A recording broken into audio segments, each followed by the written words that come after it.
Bismillahirrahmanirrahim. Alhamdulillahi Rabbil Alamin. Assalatu wassalamu ala Rasulillah wa ba'd. Assalamualaikum warahmatullahi wabarakatuh.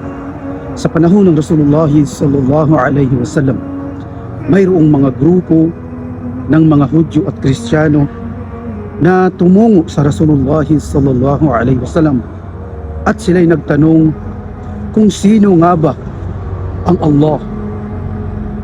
Tinanong nila ang Propeta Muhammad sallallahu alaihi wasallam, sino nga ba ang Allah?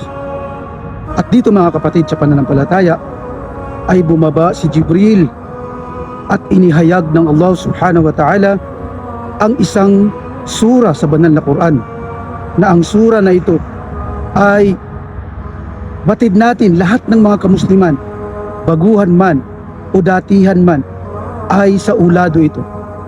At ano po ang tugon sa kanilang katanungan? Bumaba si Jibril alayhi salam at inihayag ang sura na ito. Sinabi ni Jibril alayhi salam, "Qul," sabihin mo Muhammad sallallahu alayhi wasallam, "Qul huwallahu ahad, Allahus samad, lam yalid wa lam yulad wa lam yakul lahu kufuwan ahad."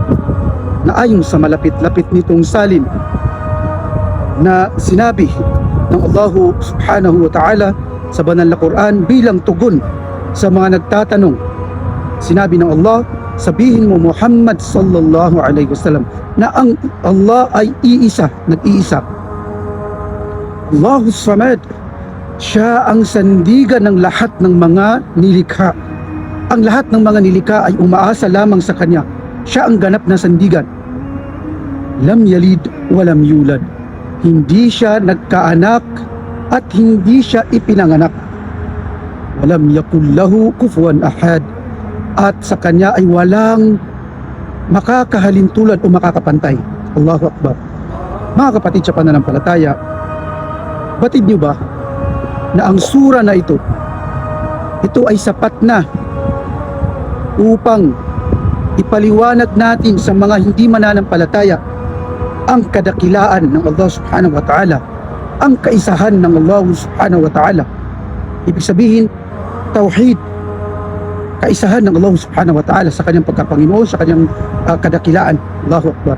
Sapat na po ito upang ipaliwanag natin sa mga hindi mananampalataya at ipakilala kung sino ang Allah subhanahu wa ta'ala. Na kung kaya ikaw, na kapatid sa pananampalataya, maaari mo po itong gamitin bilang pagdadaawa sa mga hindi mananampalataya. Ano po ito? Ang Surah Al-Ikhlas.